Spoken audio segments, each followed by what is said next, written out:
Carlson and Vieira. Here. Okay, next. Mary Samaniego, Planning, Design, and Development Coordination. Item number 8 on your agenda is REZ 1968. It's a rezoning request for the property at 4702 and 4704 North 40th Street and 4608 North Manley Street from commercial intensive and RS 50 to planned development for light manufacturing. Good evening, council members. David Hay with your Planning Commission staff. I have been sworn. We remain in the Central Tampa Planning District for this next case. The subject site is within the East Tampa Urban Village. Urban villages have specific policy direction in the comprehensive plan. There is transit located along North 40th Street, and the subject site is not within an evacuation zone. It should be noted on the map that 40th Street is a transit emphasis corridor and also an identified mixed-use corridor. On to the aerial. Here's the subject site. You could see this is 40th Street. You've got the railroad tracks. This is Chelsea to the south. 40th Street, this segment has a mixture of light commercial uses.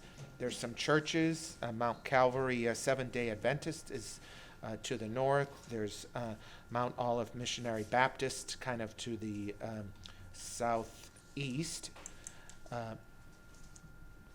But off the corridors, it's predominantly single-family detached with some scattered duplexes. On to the future land use map. The subject site has 2 future land use designations.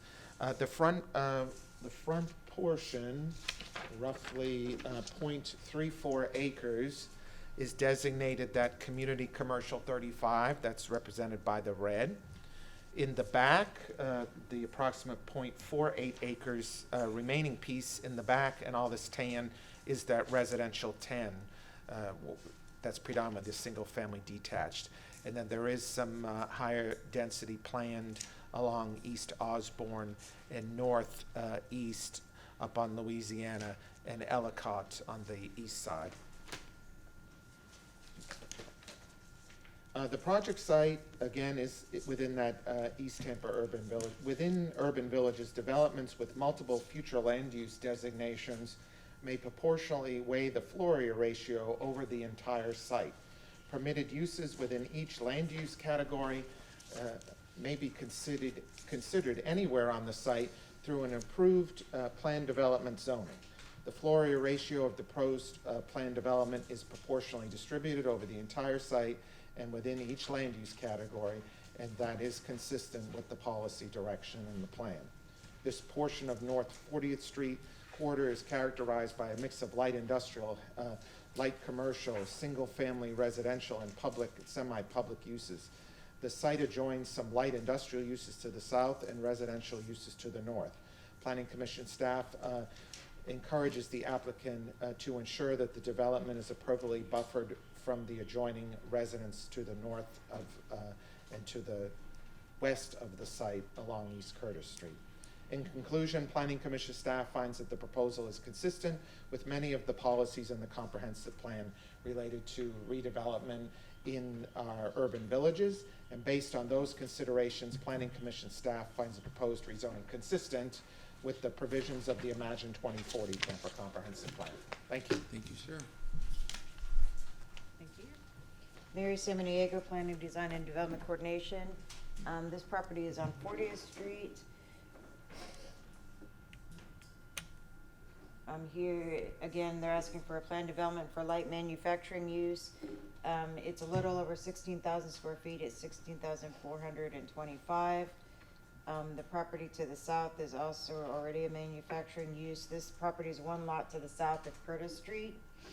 The property is currently zoned, the majority of the site is currently zoned commercial intensive, and the back part is zoned RS50, single family residential.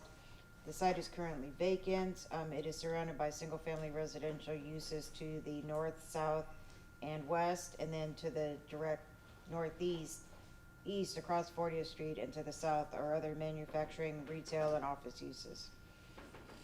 The proposed setbacks are 5 feet from the north, 10 feet from the south, 10 feet from the west, and 10 feet from the east, and the maximum height is 45 feet. Based on the use, the required number of parking spaces is 6, and they are providing 6 spaces. They're asking for a waiver to allow for 2 loading spaces at 12 by 30 as opposed to 1 being 15 by 60. They're asking for a reduction in the use-to-use buffer to the south.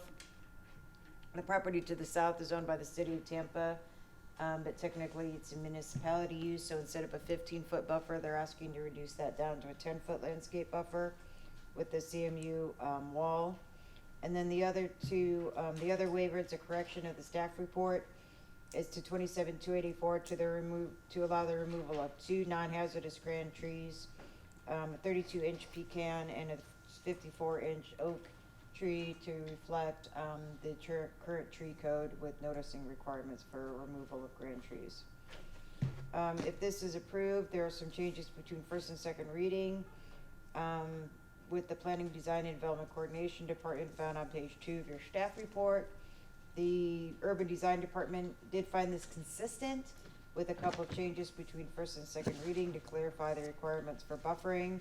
And Natural Resources also did find this consistent, but there are a number of changes to the site plan between first and second reading to make it compliant with the Land Development Code. Saying that, also for the trees, there is, the tree evaluation is in the staff report.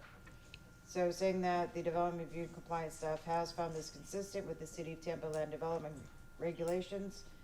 Again, should it be the pleasure of staff, of City Council to approve this application, please remember the modifications between first and second reading, as well as the revision to the grand tree removal waiver. Do you have any questions for me? Councilman Goods, what are we planning to build there? It's a light manufacturing use. Do we know what? The applicant could speak to that. Thank you. Anything else? Okay. Thank you. Ma'am. Applicant? Hi there. For the record, my name is Patricia Ortiz, and my address is 2810 North Central Avenue. I have been sworn in.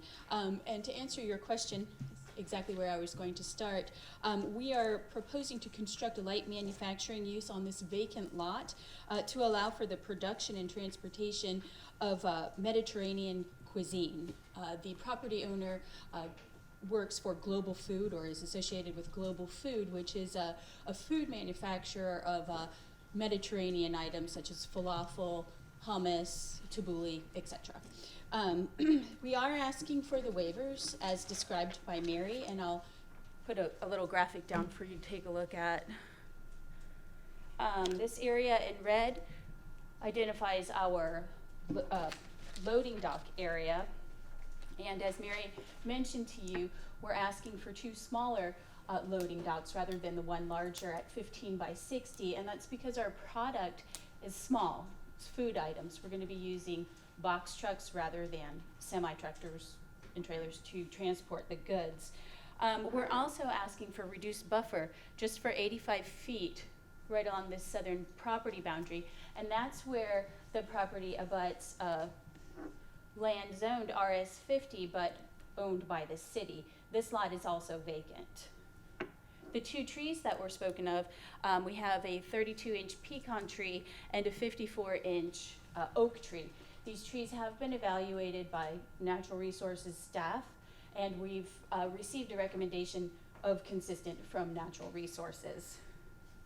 I have some renderings of the proposed building. Can I just ask? Sure. Go ahead, sir. Just to clarify, you want to fix that drawing, because it says 32-inch laurel? Correct. Instead of the pecan? And also, I had some confusion earlier. It's my understanding, reading the staff report, that the 54-inch oak has already been determined to be hazardous. And I know that doesn't give you a right to take it out under the PD, but I just needed clarification. Is it hazardous or it's not hazardous? That is I'm not sure, but I can tell you what I do know about this tree. We have worked with Natural Resources. The property owner and I went out to stake the building footprint. Natural Resources staff went out to look at this. They realized while they were out doing their assessment that the tree was unhealthy and that it would be better to remove the tree prior to construction than after construction, because the configuration of the lot would prevent removal of that tree down the road. If we were to go ahead and develop and try to save that tree, we would have to bring in a crane to remove it at that time where the tree died. On page 3 of the staff report, it says, it calls it a hazardous tree, C10, poor structural integrity and poor health. My understanding is that it is a hazardous tree, but I can defer to staff, which would probably Okay. be the appropriate thing to do. Would you like me to finish my presentation, or would you? No, go ahead. And any questions before? Okay, go ahead. We'll. Oh, good. Okay. Go ahead. Okay, so we believe that this is the most appropriate location for this use because it's in harmony with the development pattern along North 40th Street, and also because the project fronts North 40th Street, which is a well-functioning arterial roadway, which provides connection to Adamo Drive, also known as State Road 60, Martin Luther King, and Hillsborough Avenue, which would then allow connections with the interstate system to allow transport throughout the city and the greater or statewide. And also because the property is located in the East Tampa community redevelopment area, where uses such as light industrial are considered targeted industries. So with that, I'll close my presentation and just answer questions Okay, that you might Councilman have. Goods. Thank you. I can agree with a few things you said, but not all, because I live in East Tampa. I guess what I want to know, and this doesn't have any basis on my decision, but tell me about this business and tell me, you know, are we hiring people from the community, or are we just kept bringing the business into East Tampa? Well, I don't know Mr. Councilman, forgive me, but I'm going to ask, I know it may have no bearing on your decision, but the question would be, what effect does this have on the record and the perception of what effect it might have on other council members? So I would ask that you, if you can,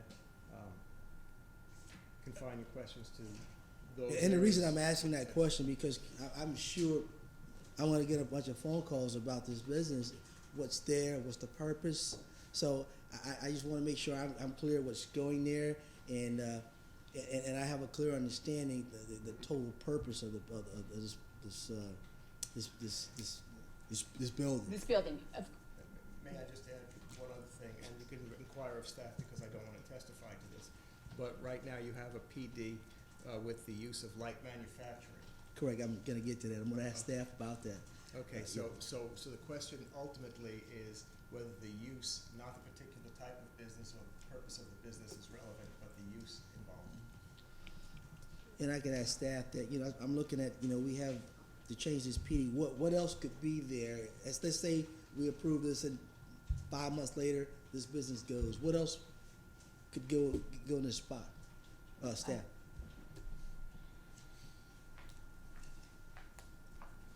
Mary Samaniego, any other type of light manufacturing use? Typically, in my light manufacturing use is any use where you assemble different parts together to make a product. So it could be any number of different types of uses. So you're approving any type of light manufacturing use that falls within that definition, not necessarily her client's business. And I guess a reason I asked that, because, you know, we've got some other issues with other type of developments that are going on in the East Tampa area. I want to make sure that changing this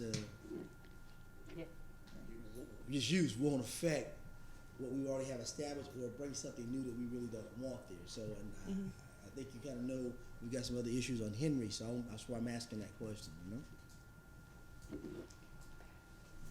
May I just follow up with this? The proposed use is light manufacturing, and to answer your previous question, I have researched this the CRA, and I know about the enterprise zone. I've spoken to the property owner about the enterprise zone, but we're sort of putting, we're getting ahead of ourselves here. I can't commit to the fact that Mr. El Karsi will work with the enterprise zone, but I can't see why he wouldn't, because there are many incentives to encourage him to do so. And again, this is a light manufacturing use. We would be, you know, manufacturing food items associated with the Mediterranean cuisine. And I have some renderings of the building. This would be the view of the building. It's going to be a brand new building, and this would be the view sort of if you're looking from the northeast, from the southeast. And this rendering, it does include one of the trees which is proposed to be removed. So I've just kind of put a big X over that tree. That tree is going away, but the rendering still included it. So we're going to have the retention area and the wall in the rear part of the property, and along this northern edge where the site abuts residential development. We're going to have that buffer at 15 feet as required by code. On the south side, for a distance of 85 feet, we're asking to reduce that buffer area from 15 feet to 10 feet. And that adjacent neighbor, the property is zoned residential 50, but the lot is vacant and it's owned by the city. Thank you, ma'am. Appreciate it. Any other questions? Yes, Councilman Dingfeld. thank you. Without me digging into the site plan, because you can tell me quicker, in terms of employee parking, how many employee parking spaces do you have, and are you meeting the requirement? Yeah, 6 are required and 6 are proposed. 6? Mhm. Okay. Yes.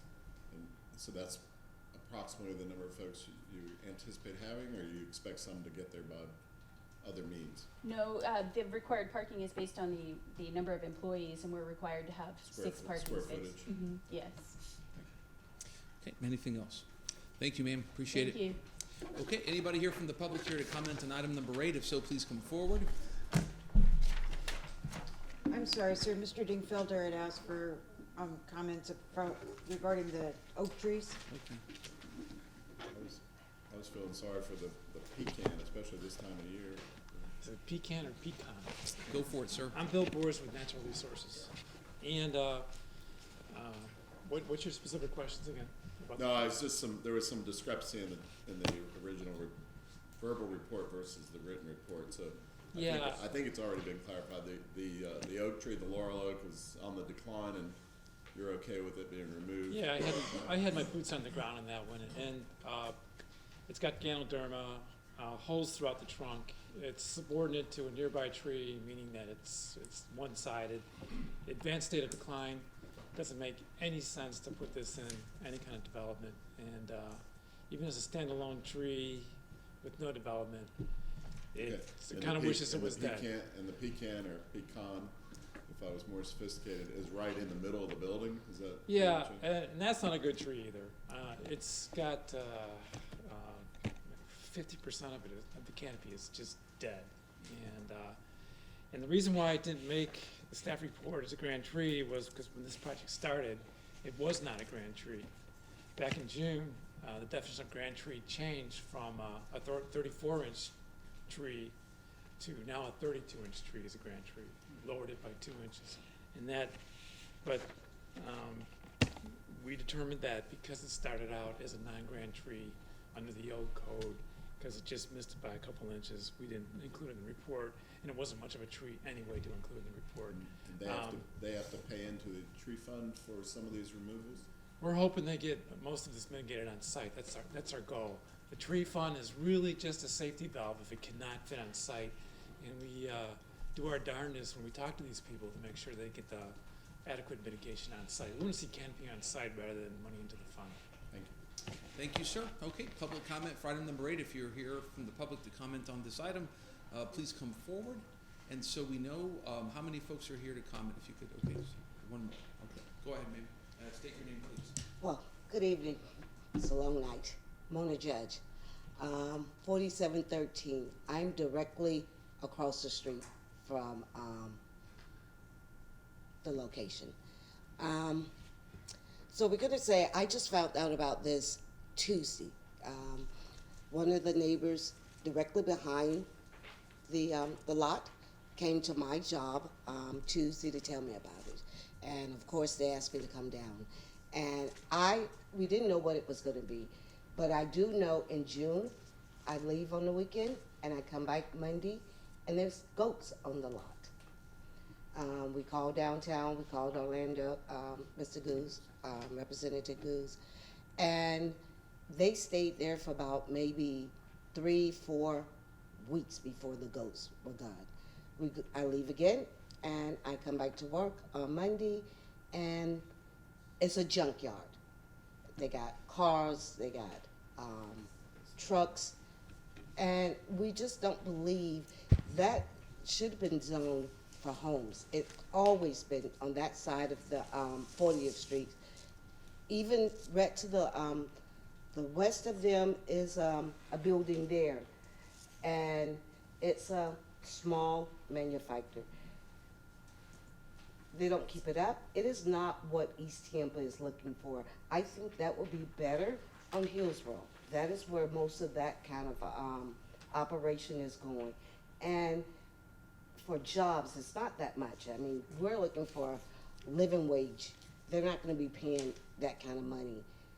We're just against it, and we don't have time to really find out what it is and what it's going to be. So I'm hoping for the second read, we could get the neighbors in, and, you know, it's not something that RCRA even wants there, or on 40th Street. It's just not what we want on 40th Street. Thank you. Thank you very much, ma'am. Next, please.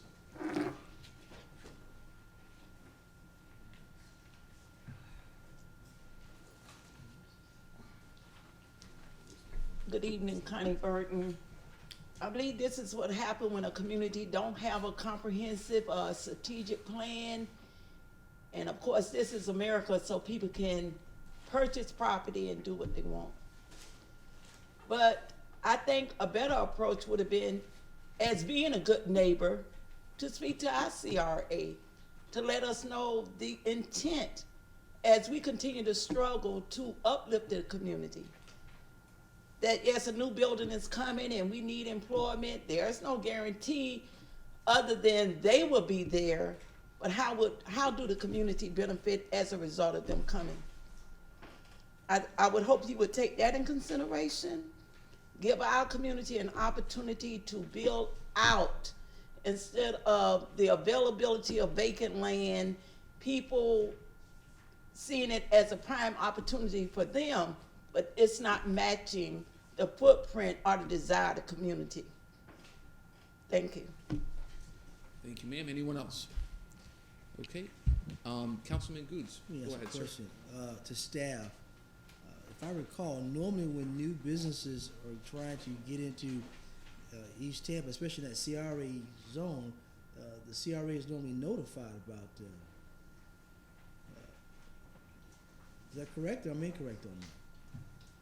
Because usually there's a meeting with the land development team, economic team, and they're told when developments are coming in communities, Yes, sir. so they can know what's going on, or was this properly noticed to the community in that area?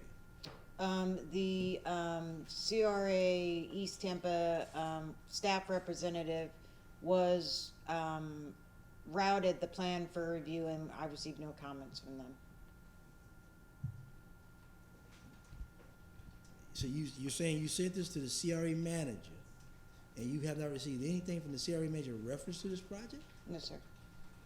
That's a problem for me. Because I presumably know in that CRA there, any type of plan development goes to that CRA, so the CRA, CHC can know what's going on.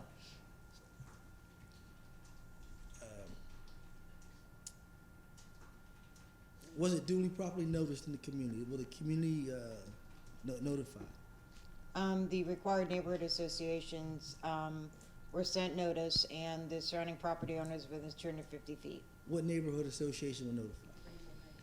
Who'd you speak to? Who spoke to it? Because I know all the people, every association located around there. It says Rainbow Heights. Rainbow Heights would be Miss Frankie.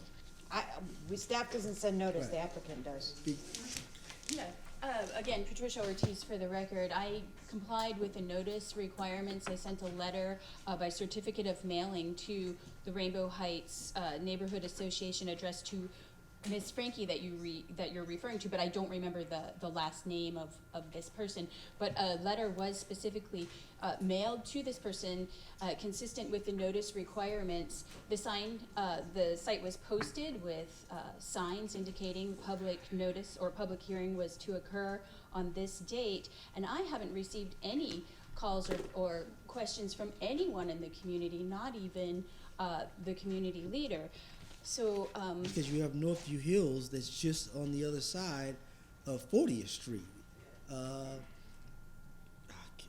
can't I think of her name right now? I'm just surprised because those folks normally will respond. They're consistent. Miss Frankie's consistent. Oh gosh, I can't think of her name in Northview Hills. Jackson Heights, right next to it. Those folks, they're consistent when things are going on, especially the CRA. I'm really stunned that you didn't receive anything from the CRA manager or either anything coming from the CRA, the CAC chairperson. no, sir, I've received no indication of no calls, no correspondence whatsoever. So it led me to believe that this project was something that was viewed favorably by all those noticed, and including the CRA. And I have some Yeah, concerns. I mean, we've duly noticed the site, and staff has passed the report on as required to the Community Redevelopment Agency. Staff, could this be continued because the CRA manager has not responded? That's a concern for me. Rebecca Kurt, Legal Department, no. In short order, no. If the applicant has completed the notice as is required under your code, tonight is a hearing where people are supposed to come and participate and provide information to you. It can't be continued because people knew about it and chose not to come to the hearing. Mr. Chairman, Mr. Goode? yes, sir. If I could inject, and I agree with Ms. Kurt, of course, but if I could inject, this is first hearing. If folks get the word out and they do have concerns, and or the CRA folks have concerns, there's always second hearing. So, that's just my 2 cents. And if I may, Councilman Goods and Dingfelder, one friendly direction, there's the 10 commandments and then there's the 10 suggestions. We can make a suggestion that the applicant between first and second reading avail themselves to a community meeting, which of course we cannot attend, but with the CRA, the local neighborhoods, et cetera, to address those very legitimate concerns that Councilman Goods has without legally weighing on or burdening the process. Well, I would ask the applicant to get with the CAC manager, Ed Johnson. What's the name again? Ed Johnson. He is the CRA. Oh, Ed Johnson, yes, okay, I'm familiar. Okay, And also the chairwoman of the CAC Board for East Tampa is Ms. Natasha Goodley. And I think once you speak with those folks, you'll be able to get in touch with Ms. Frankie, whose neighborhood is right there, and the Northview Hills Association, which is across the street. well, and perhaps the attorney would help us with this question, but I'm required to notice Rainbow Heights. I don't mind reaching out to the Community Redevelopment Association because of course I would like to have support for this project, and I believe it is a good project located in the proper location. But I'm not required to do that. I just want to be sure that you know that. Of course, I want to work with the community and I want the community to be in support of this project, but you're asking more than what's required. Ma'am, that's fine. I'm just saying. I just know what since now this is happening in real time now. I know that real time phone at 274-8189 gonna be ringing off the hook tomorrow. So that's I why understand. I'm saying, you know, And I'm if you giving can you my help us word. out, we I'm appreciate gonna that. reach out to these neighborhoods, and I'm gonna reach out to the community redevelopment agency. I've spoken with Mr. Johnson in the past, and I don't mind doing that again. But I'm not trying to be subversive here. I've done everything I'm required to do, and I haven't heard a peep from anyone until tonight. So I thought all were in support of this project. Thank But you. I'm happy to work Thank with you. And if I may, I think all Councilman Goods is asking, and with which will very likely have no bearing legally, that's binding on the decision, is just to be I'll use the term good citizen. I You know what I understand, mean? yeah. Just to go above and beyond for his concerns, and I think that would be well taken. I think that's the right thing to do, and Yes, I'm ma'am. agreeing to do that. I totally. I would like to address a couple of the comments though made by the neighbors who just spoke in Rebuttal, go opposition. for it. So I have contacted the property owner in regard to goats being located on site. He has no. He doesn't know anything about goats being located on site. I, however, did hear a rumor about goats being located on this property, and that was when I was posting the signs of notice. One of the people walking down the sidewalk said, "Oh, are you bringing the goats back?" And I said no, but I really didn't know what they were referring to. But I have heard this complaint before, and we don't intend to have live animals on the property. There has also been a problem with some illegal dumping, which, you know, my client has has taken care of to the best of his ability. When I was out there last, I did see some trash on the site, but you know, I didn't see any evidence of illegal dumping. We do have a lawn care service that was going out and trying to maintain this property, but they sort of disappeared on us, so we've gotten a new crew hired to, you know, make sure that this property is properly mowed and maintained. Thank you, ma'am. Thank you. We appreciate it. Okay, may I have a motion to close unless the council wishes to inquire further? Okay, motion to close by Councilman Escaco, second by Councilman Goods. All in favor? Any opposed? I don't know whose turn it was to read, to be honest. So, who, if anyone, would like to take this one up? Sheriff Campbell, on file number REC 1968. Let me get my verbiage. An ordinance be presented for first reading consideration ordinance rezoning property in the general vicinity of 4702 Late Night, 4704 North 40th Street, and 4608 North Manley Street in the city of Tampa, Florida, more particularly described in section 1 from zoning district classification CI commercial intensive to RS50 residential single family to PD planned development light manufacturing, providing an effective date as the petitioners met the burden of their burden. Thank you, sir. We have a motion by Councilman Citro, and Councilman Dingfelder, a second by Councilman Maniscalco. Go ahead, sir. I'll defer to Mr. Goods if he wants to go first, since it's his district. Do you care? All right. So, I'm no expert on the area, but I've been up and down 40th Street many times, and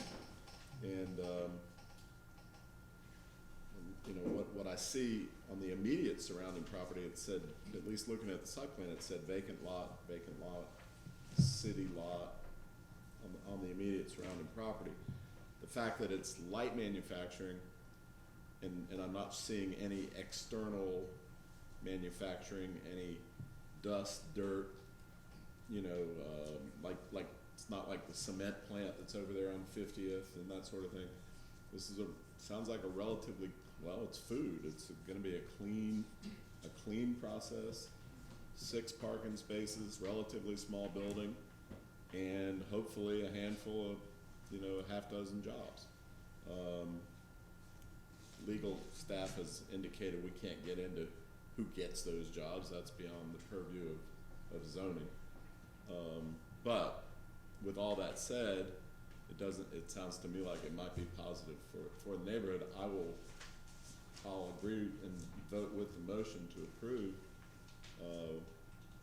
for today, but hold my judgment if there's something that comes out at second reading and all of a sudden there's a lot of neighborhood concern that's legitimate then, you know, then we can reevaluate it. Thank you, sir. Councilman Goods. I'm gonna go ahead and be in favor of the motion today. And we'll see how second reading goes. That area does have a lot of businesses on there. We want, you know, some good businesses that'll bring some good jobs. But looking at the design, it will bring something to the tax roll if something is put there, and hopefully we can get a few jobs out of that. But I'm gonna go ahead and go with it today. But I'm gonna reserve for a second reading until see what the community says. Okay, yes, sir. No, I'm in the same position. The community folks who spoke said that they're going to bring more folks next time, and we'll see if there's competent substantial evidence. I may change my mind in second reading, but right now, just to let everybody go through the process of evaluating, getting feedback, I'm going to vote for it. Anyone else? And I would say I adopt what my three colleagues have said here, which is that this appears to be a good project. It appears to be consistent, et cetera. It appears to be something that would be good for the community, but there is some matters of diplomacy that have got to be taken care of that may not be legally binding on us. But again, it's good citizen stuff, as I think we all agree. So I'll support it. Yes, sir. I don't know procedurally how you want to deal with this. Do we have any precedent for doing second reading at night? So if there's folks who want to come out and they work during the day, they might have a better opportunity to come out at night. I have no objection to that unless if there's a legal reason to oppose that. We're fine. We want to be as accommodating as possible. And I agree with that 100%. Anyway, let's see where the motion goes and then we'll okay. schedule So it. we have a motion by Councilman Citro, I think a second by Councilman Escalco. All in favor? Aye. Any opposed? Okay, and then second reading will be when? The motion carried. If I can, Mr. Chairman, when would second reading normally be otherwise? The second reading normally would be on January 9th at 9:30 a.m. And the motion carried unanimously. And your next night meeting, according January, I think, is pretty full. January 16th is the next night meeting. Isn't that a pretty robust night, or am I wrong? well, not with regard to zonings, at least as far as I can tell. Okay, so we're still fine? Okay. Yeah, but you'll, but here's.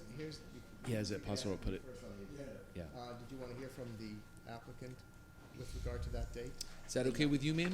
Yes, January 16th is fine. We're talking 6 p.m. Well, you're talking about as close More or after less. 6 p.m. as they can after getting through the Tampa plan amendments that are scheduled at 5 o'clock. So those may run over a little bit, but if it's council's pleasure to place you first on the agenda that night, then that's where you would appear. At Yeah. 6 o'clock, anytime after 6 o'clock. Okay. Yeah, barring any other item that was already first for other reasons, it'll be first. I have no Like problem a with that. motion, Yes, sir. If- move accordingly. Okay, do we have a second? We have a motion by Councilman Dingfelder, second by Councilman Goods. All in favor? Any opposed? And again, Mr. The motion carried unanimously, making second reading and adoption on January 16th at 6 p.m. First on the agenda if possible. First on the agenda. Thank you. Thank you, Mr. Okay, Yes, sir. Council, before we go past this, I just want to remind council of the obligations placed upon each of you with regard to ex parte communications during this hearing. You may be members of the community who may attempt to contact each of you. As Councilman Dingfelder said earlier in the evening, this being a quasi-judicial matter, it's treated differently, and there are certain obligations that council members need to disclose if they've had ex parte communications prior to the start of the hearing. Otherwise, the courts presume that there's prejudice that could undermine your decision ultimately, whatever it is. So I just remind you of the obligation. Thank you, sir. Okay, we move to our second to last item, number 9. Mayor San Diego, item number 9 is REZ 1984. It's a property located at 10901 Malcolm McKinley Drive from heavy industrial to PD for hospital, clinic, and hotel motel. Good evening, council members. David Hay with your Planning Commission staff. I have been sworn. This next case moves us up to the University Planning District. More specifically, the subject site is located within the designated Tampa Green Tech Corridor. The subject site, based on the heavy industrial future land use designation, can seek up to 1,287,000 square feet. Also, even though this is a heavy industrial category, policy direction within the Green Tech Corridor allows residential units to also be considered on the site if meeting those policies. There is transit within 500 feet of the subject site along Malcolm McKinley Drive. That's Hart Route 5, connecting the subject site to downtown Tampa and the University Area Transit Center. The closest recreational facility is the Greco Softball Complex, located 1.25 miles to the east. The subject site is not located within an evacuation zone. This kind of blue shading on, I don't know if you can see, yeah, you could see that. That is the boundaries of the Green Tech Corridor, right there. Here we have the aerial. This is the subject site. This is McKinley. Bougainvillea is to the south. The area actually has a mixture of uses.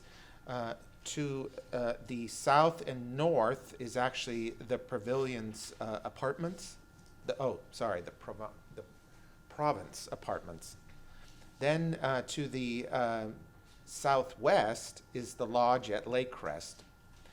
This is the existing campus. They're looking to expand the hospital across McKinley Drive. There's some manufacturing uses and office uses scattered throughout. And this is actually FDOT offices to the north. And off to the south is Adventure Island.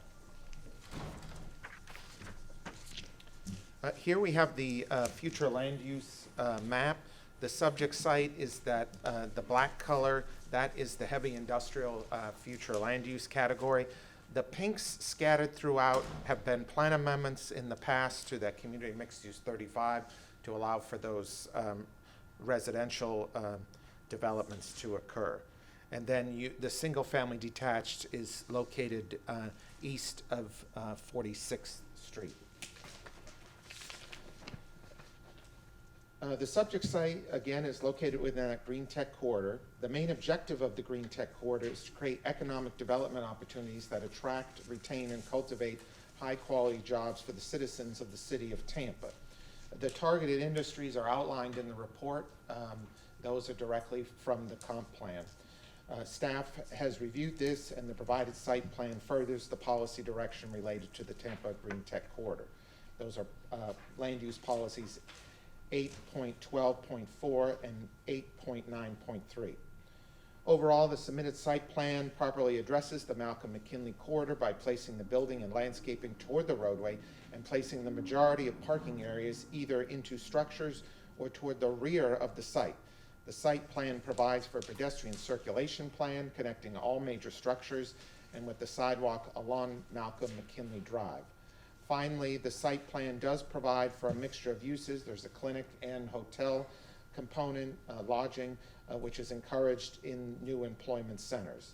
So overall, the proposed development is comparable and compatible with the existing uses in the surrounding area and is also consistent with that development pattern envisioned under the Tampa Green Tech Corridor. So based on that, Planning Commission staff finds the rezoning request consistent with the provisions of the Imagine 2040 Tampa Comprehensive Plan. Thank you. No, it's 78. Go ahead, ma'am. Mary Samaniego, Planning, Design, and Development Coordination. Again, this is a rezoning request from heavy industrial to planned development for hospital use. In this case specifically, it's Moffitt, as well as associated clinic use and hotel motel. The hotel motel uses, in the applicant can discuss in more detail, a concept for extended stay for family of patients and residents of the facility. They are proposing one main driveway cut onto Malcolm McKinley and then a shared driveway cut to the north several buildings with parking garages, and then some future potential surface parking lots. They're requesting a little under 1.3 million square feet of entitlement, which is right at their allowable FAR of 1.5, floor to area ratio. The property is surrounded to the north and south with condominiums or apartment buildings, as well as across the street is the other planned development for the existing facility for Moffitt Cancer Center. The proposed setbacks are 10 feet to the north, south, and east, and 20 feet to the west, with a maximum height of 270 feet. Based on the anticipated required number of parking, mix of uses, the required parking is at 519, and they're proposing at least 1,400 parking spaces. I was just notified tonight at the meeting that the applicant is requesting removal of the first waiver to allow the reduction of the parking of 17%. So between first and second reading, I'm noting for the record that waiver number 1, again, the waiver to reduce the required parking to 17% will be removed from the site plan. Based on the staff report, transportation staff found this inconsistent based on the parking waiver. Now that the parking waiver has been eliminated, transportation will remove their inconsistency finding. The other waivers that they're requesting, they're asking to remove or retain only 31% of the trees on site as opposed to the 50%. And they're asking to reduce the required buffer from 10 feet to 8 along the north property line for hospital use and clinic use up against apartment buildings with payments in lieu at time of permitting. And then they are just asking for 2 small parking signage waivers to increase the now allowable number of freestanding signs from 2 to 3 on the right of way, and to increase the surface square footage area of the sign from 50 square feet per sign to 100 square feet per sign face. There are some changes between first and second reading from Planning, Design, and Development Coordination that you can see on page 2 of your staff report. Again, clarification that transportation does not have any changes, and they are removing their inconsistency. And then natural resources just has some modifications between first and second reading to the staff report, but they also found it consistent. So overall, the Development Review Compliance staff found this consistent with the applicable section of the Land Development Regulations. Should it be the pleasure of council to approve this, please remember that there is a modification sheet between first and second reading. Do you have any questions for me? Any questions? Councilman Citro. Yes, sir. San Diego, and this is just information. Yes, sir. And now I understand that the first waiver is being taken away because it says future potential parking garage, future potential surface area. But I also see future potential bridge to parking garage, future fire access. Will they have to appear back before us or variance review board to get those taken care of if they build in the future? To get what specifically, to a bridge across Malcolm McKinley? They would have to apply. Where it says future plans. Yes. Future plans and parking, future plans and. No, sir. I understand. Thank you, just information. Thank you. Thank you, ma'am. Anything else? Thank you very much. Applicant, please. Mr. Chairman, before it gets started, I was just curious if there's any opposition. Anyway, guide yourself accordingly. And I have not heard of any opposition. My name is John Grandoff. My address is Suite 3700 Bank of America Plaza. I'm joined this evening by Mr. Everett Simmons, Director of Design and Construction for Moffitt Cancer Center, Mr. Scott Nolan, our project manager with Hames, Nicole Lynn and Ben Ryan of Ardura, our civil engineers, Steve Henry, our transportation engineer, and last but not least, Neil Corbett of HDR, our project architect, and we are most honored to represent Moffitt Cancer Center this evening. We have no question with Ms. Samiego's summary, nor Mr.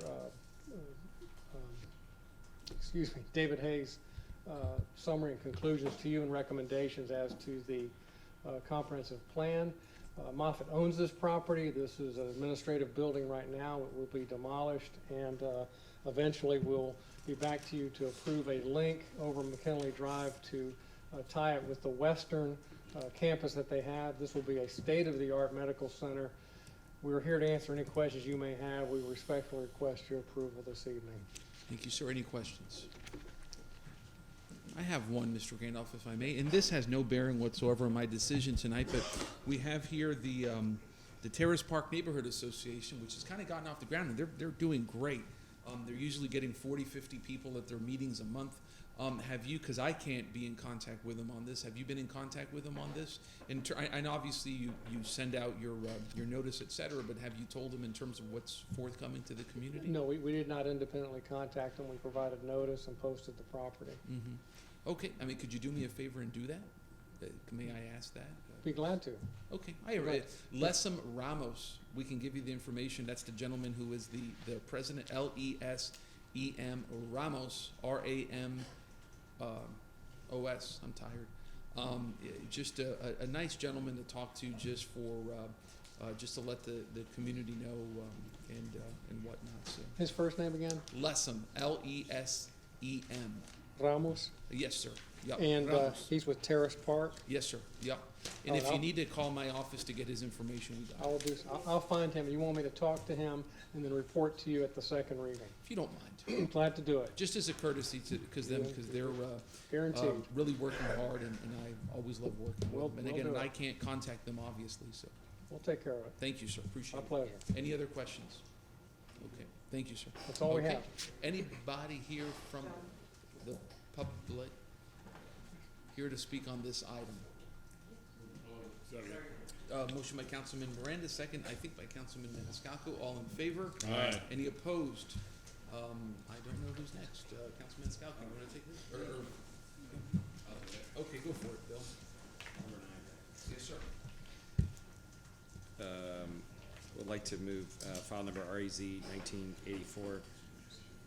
Ordinance being presented for first reading consideration. Ordinance rezoning property in the general vicinity of 10901 Malcolm McKinley Drive in the city of Tampa, Florida, and more particularly described in section 1 from zoning district classification IH industrial heavy to PD plan development hospital clinic hotel motel providing effective date. Second. And if you can also add the language as regarding the burden of proof, please.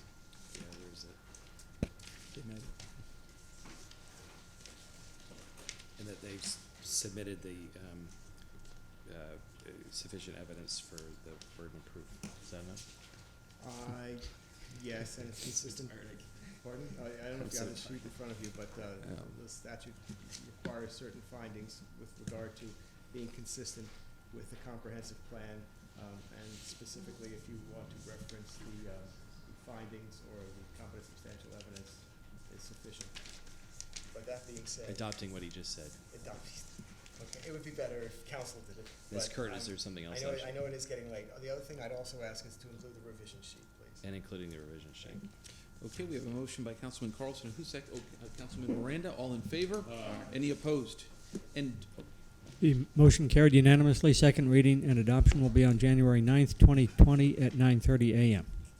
And Thank you also, very Mr. much. Randolph, if I wouldn't, I guess I would direct this to your clients once this is finished, that whenever it comes any demolitions, et cetera, just to work with my office for neighborhoods, et cetera, just to the extent that that's an issue. But we can deal with that later. But if you would contact Mr. Ramos, I would appreciate that. You want them notified when the demolition is commenced? I'm sorry, what? When the demolition is commenced, you want them to? Yeah, and we can deal with that later Okay. if it passes muster second reading. But yeah, Mr. Ramos, if you don't mind. We'll make a note of that. Thank you, sir. We Thank you very appreciate it. much. Okay, our last item, I believe, is item number 15. Or 14, excuse me. Mary Samaniego, item number 14 is REZ 19101. It's a property located at 4600 West Cypress Avenue from Office Professional 1 to Plan Development for Business Professional Office, Bank with Drive-In, Restaurant, College and School, Strip Commercial Center with all CG uses, Recreational Facility, Commercial Indoor, Hotel, Motel, and Principal Parking. Good evening, council members. David Hay again, one last time this And evening. the slower you speak, the happier we are. I'm joking. Huh? I'm joking. I gotta say it. The legal department told me to say it every time. We're in the West Shore Planning District for this last case. More specifically, it's also in the business center. There are public recreation facilities within proximity. That's Charles B. Williams Park, Loretta Ingram Park, and Cypress Point Park. There is transit. Hart Routes 30 serves West Shore, and the subject site is in evacuation zone B. Here's the aerial, the subject site. This is Cypress, West Shore. Of course, this is the parcel backs up to the I-275 corridor. This is the Doubletree Hotel. You've got the Jefferson High School, and we're all familiar, the Marriott. It's a very high intense use. You don't get really into residential unless you're south of the interstate, east of Trask, or east of Manhattan. On to the future land use map. The subject site, this purple color, is all that regional mixed use 100. The blue represents the public, quasi-public, that's Jefferson. As you move west, west of Occidental, that's the MAP. You're starting to get in the flight path of TIA. And then again, the residential, you could see the residential 10 and the residential 20 and 35 represented by the different shades of brown. The regional mixed use 100 category, it is it is the most intensive category outside of downtown Tampa. The site is within 1 block of West Shore, which is a transit emphasis corridor. It should be noted that the 8.75 acre parcel to the east of the site is under the ownership of the Florida Department of Transportation. That's where the Doubletree restaurant occupies that site. That is identified as the future West Shore intermodal station. Again, it's within the business district. The proposal is consistent with several of the policies in the comprehensive plan related to mixed-use development and urban design in the West Shore Business District. It's pedestrian-friendly. The parking is in a structure. So in conclusion, the request supports many of the policies in the comprehensive plan as it relates to the city's planning strategy, urban design, and development of mixed-use corridors, and is consistent with that development pattern anticipated under that regional mixed-use 100. So based on those considerations, Planning Commission staff finds the rezoning request consistent with the Imagine 2040 Tampa Comprehensive Plan. Thank you. Mary Samaniego, Planning, Design, and Development Coordination. Again, this is a plan development for a mixed-use project located on Cypress Street, and a small part of it is across the street on Ranelli. So this is the main site, 2 buildings with the principal use in this building with the parking garage. And then there's a small service parking lot with an energy plant across Ranelli Drive, and then to the north is Cypress Street. This property is currently zoned Office Professional 1. They're asking for, again, entitlement for a maximum of 270,000 square feet. The property is a little over 2.8 acres, and it's currently occupied by an office and bank use with a drive-in. Specifically, their proposal is to demolish the 64,000 square foot buildings and associated drive-in facilities and develop the 2 new buildings, again, with a parking garage. The overall setbacks for the north and southern buildings are 10 feet minimum, 20 feet maximum, south and west, 5 feet, and to the east, 30 feet, and then separate setbacks for the energy plant. This property is within the West Shore Overlay District and has been reviewed for compliance with those provisions. I know the applicant will go into detail about the specifics of the proposal. A total of 1,092 parking spaces are required. They're proposing 926 for a 10% parking reduction. Because of that 10% parking reduction, Transportation did find this application inconsistent, and you can find reference to the waiver number 2 on the first page of your staff report. As far as other waivers being requested, Per the code, you're allowed to,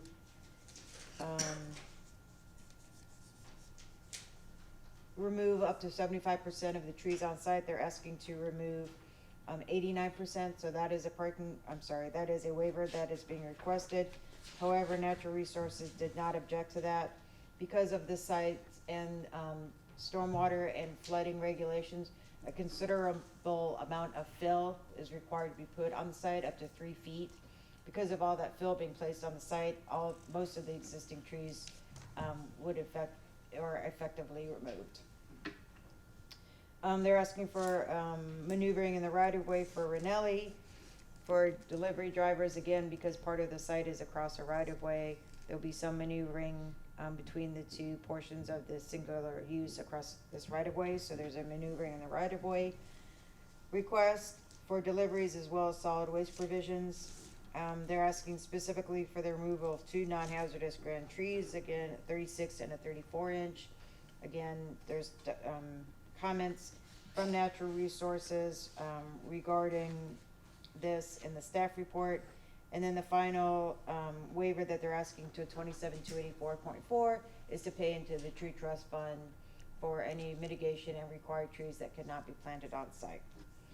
Saying that there are some changes between first and second reading, but overall the development and compliance staff did find this inconsistent with the land development code, basically primarily because of the parking waiver through the transportation division. As a reminder, should it be the pleasure of council to approve this application, please remember that there is a revision sheet between first and second reading. Thank you, ma'am.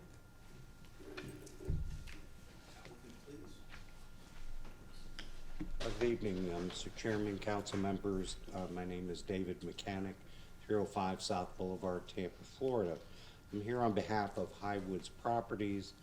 With me this evening is Dan Woodward, Vice President of Highwoods Tampa, and Chase Collier, Manager of Acquisitions and Dispositions for Highwoods, and Randy Cohen of Cohen and Company. We are very late in the evening. I will try and make this brief and, of course, be happy to answer any questions. We fully agree with the report. The report was very thorough. We will make all the requested revisions as indicated in the revision sheet.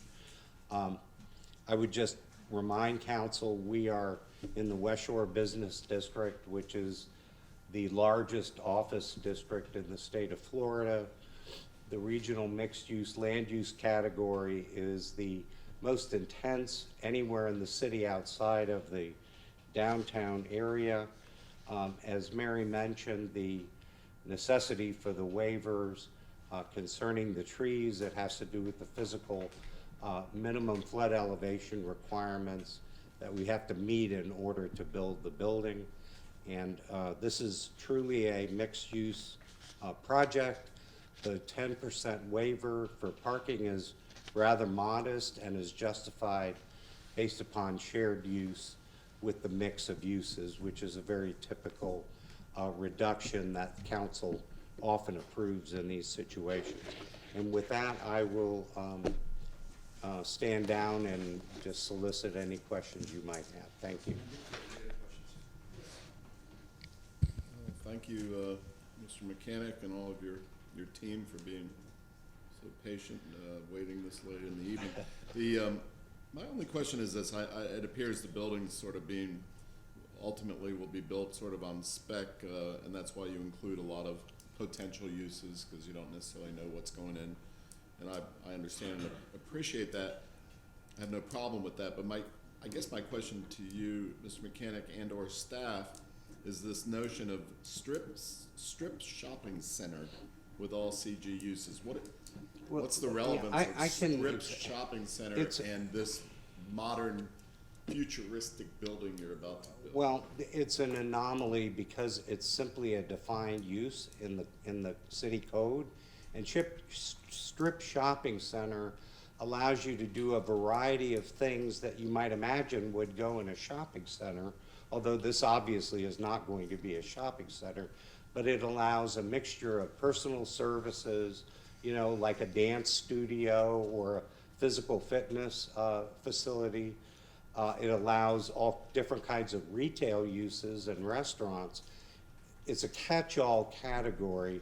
With that name, I couldn't explain to you why they chose that particular name, but that's why we chose that, because it's a catch-all. So it's just sort of a vestige from an earlier day.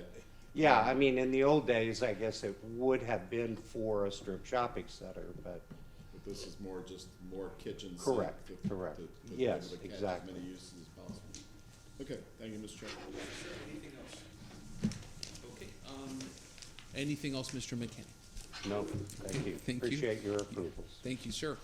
Anybody here to comment on this item? If so, please come forward. Move to close. We have a motion to close by Councilman Dingfelder, I think seconded by everybody. All in favor, and we'll give it to Councilman Miranda. Any opposed? Okay, Councilman Maniscalco, do you want to take this one, sir? Oh, yes.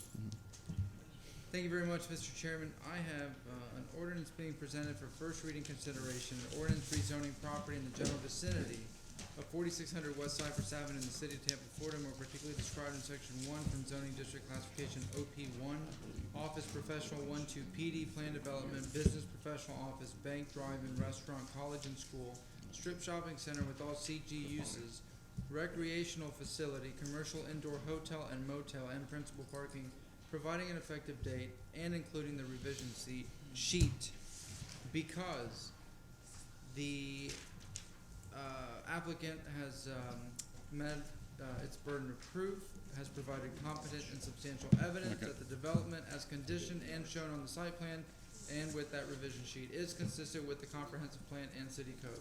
We have a motion by Councilman Maniscalco, a second by Councilman Miranda. All in favor? Aye. Any opposed? The motion carried unanimously. Second reading and adoption will be on January 9th, 2020 at 9:30 a.m. Thank you. Yes, sir. I believe, other than the AAA building, this is the largest building that's been built in the last 40 years. No, I was referring to West Shore Business But I mean, District. this building in that area is the largest. Probably building the largest. in the last 40 years, I think. I probably so. They were previously about 240,000 to go below the DRI threshold. Okay, thank you very much, everybody. Staff or reports, et cetera, motions, Councilman Dingfelder. Thank you, Mr. Chair, and Mr. Hay, perk up, because this refers to you guys as well.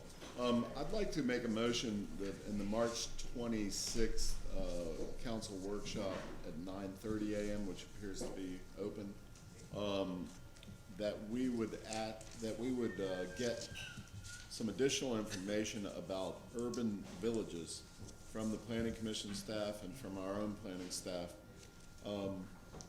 This concept of urban villages kind of keeps popping up in terms of and urban villages are everywhere. They're Davis Island, they're East Tampa, they're all over the city, and I want a really comprehensive report on the ramifications of what this concept means and how it impacts our decisions, et cetera. Okay. We have a motion by Councilman Dingfelder, a second by whom? Councilman That was March 26th at 9:30 a.m. A second, it was firsted by Councilman Goods. All in favor? Any opposed? Thank you. Nothing else? Councilman Goods. Councilman Maniscalco. Just a happy birthday to Frank Sinatra, 104 years today. Let the good times roll. Councilman Citro. Nothing this evening, Mr. Chair. Councilman Miranda. No, sir. Councilman Carlson. We talked earlier about having some kind of comprehensive discussion on south of Gandy. I don't have my calendar in front of me, but I don't know, and I also don't know whether it would be a workshop or a staff report. But I'd like to schedule a workshop, or suggest we schedule a workshop for discussion of a comprehensive view of south of Gandy to address, in particular, the transportation, flooding, and evacuation and other issues there. March 26th, mine was the second item on there, which I put it. There's one at 9. There's one at 9:30. So can we add it to that? Gonna do Ultimate, 10? and this is not the most recent calendar, so there may be other scheduled in March. Do you have the most recent calendar, Jim? Do you have one there? For the March workshop, How many items do we have? we have 4 items at What 9 time is it a.m. scheduled? 4, all at 9 a.m. They're all scheduled for at 9 a.m.? Yes. Well, we may have to address that. So you have Ma- 9:30. Do you want to make I a picked 9:30, but I don't know what those other items are. So this would be the 5th workshop item. Correction, the first item is just the presentation of Commendation Police Officer of the Month, and then there's 3 workshops. And they're all set Okay, at then 9 that's a.m.? fine. Yes. We can do that. That's fine. We'll get 10, see how it Okay. goes. Do I have a second on that? Or? Okay, and I wanted to salute this. I think this is great because, the community's coming out for a lot of these developments. Sometimes we'll be with them, sometimes we won't. But the larger issue that's an acute crisis for them every day is going to be addressed here. And so, Councilman Carlson, thank you for that. Okay, so we have a motion by Councilman Carlson, a second. Was it Councilman Dingfelder? Or, all in favor? Aye. Any opposed? Anything else?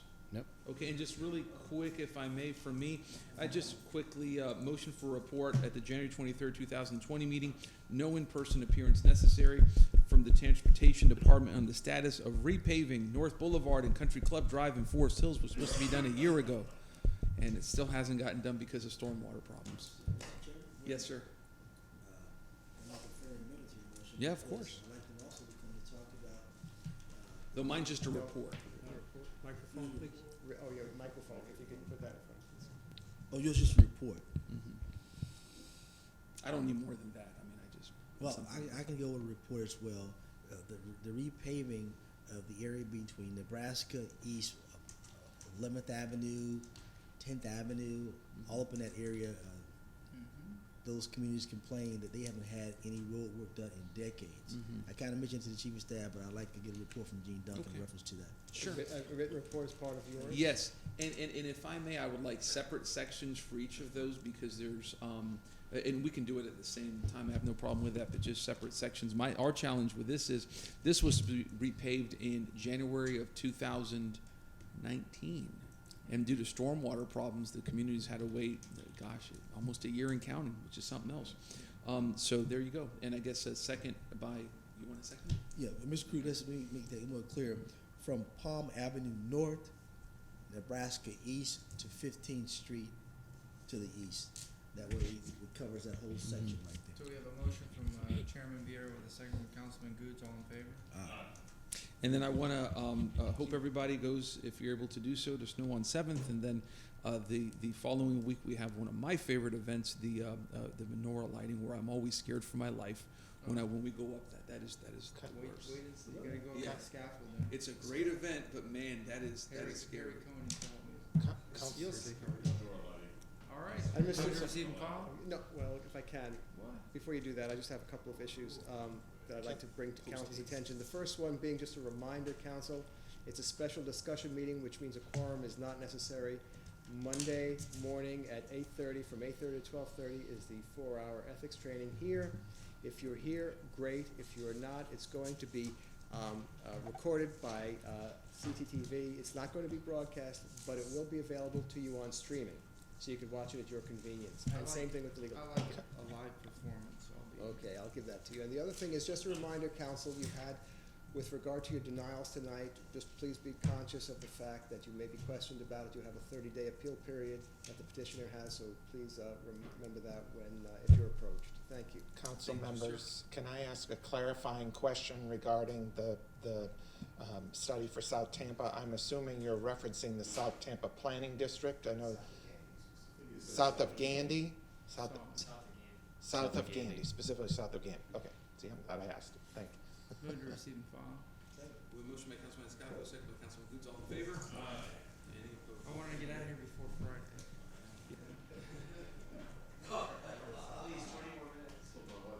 Mr. Cruz, Michelle, good night.